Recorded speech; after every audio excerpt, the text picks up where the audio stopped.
My first question is for Ms. Bahram. I'm not sure if you saw the heartbreaking article in the Wall Street Journal this weekend about a mother who is being coerced to hand over her 3-year-old daughter to a man who lent her money so she could survive the aftermath of the humanitarian crisis. It's reported that the loan resulted in an insurmountable debt load that she could not bear. It was $550. And he demanded payment. The article goes on to discuss the dire conditions in Afghanistan, including a UN report that states 95% of Afghans are suffering from malnutrition leading into the winter months. And I understand that your organization is the largest women's organization in Afghanistan, with over 850 local Afghan staff working tirelessly to provide support services to women, children, and families. So my question is, how has your staff in the United States and in Afghanistan been affected by the withdrawal, and what steps are you having to take to assist staff and clients in Afghanistan? Thank you, sir. As mentioned, we have over 1,200 staff in Afghanistan. Majority of them are at high risk because they are women rights and human rights defenders. And majority of them work with families who were, with women who were survivors of domestic violence or underage marriages or forced marriages, and fight Taliban in order to get the woman to safety. So our staff in Afghanistan obviously have been under a lot of risk, and we unfortunately were unable to evacuate any of them during the evacuation period. It has affected us personally, professionally.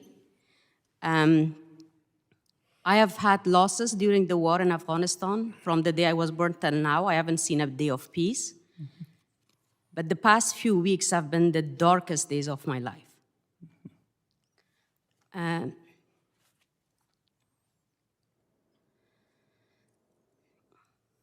I'm sorry. Knowing people do not have a simple food to eat, having a simple dinner on my dining table has been very difficult. I'm sorry.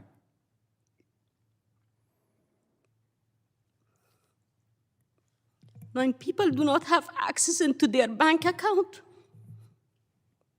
and I being able to get my paycheck has been very difficult.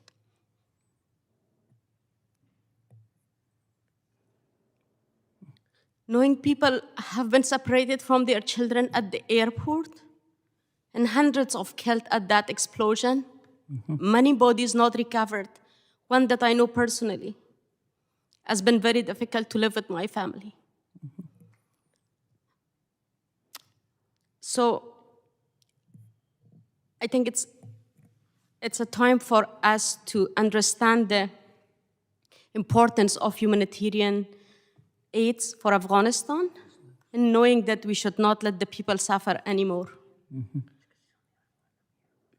As an Afghan American, I feel as an American we are responsible and we owe them.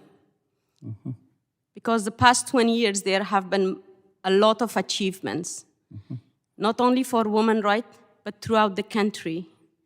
And having now kids 12 years and older sitting at home and not being able to go to school is our failure. Yeah, so everything that has been achieved, or much that has been achieved, I just see us losing that. And it is indeed a very, very terrible humanitarian crisis.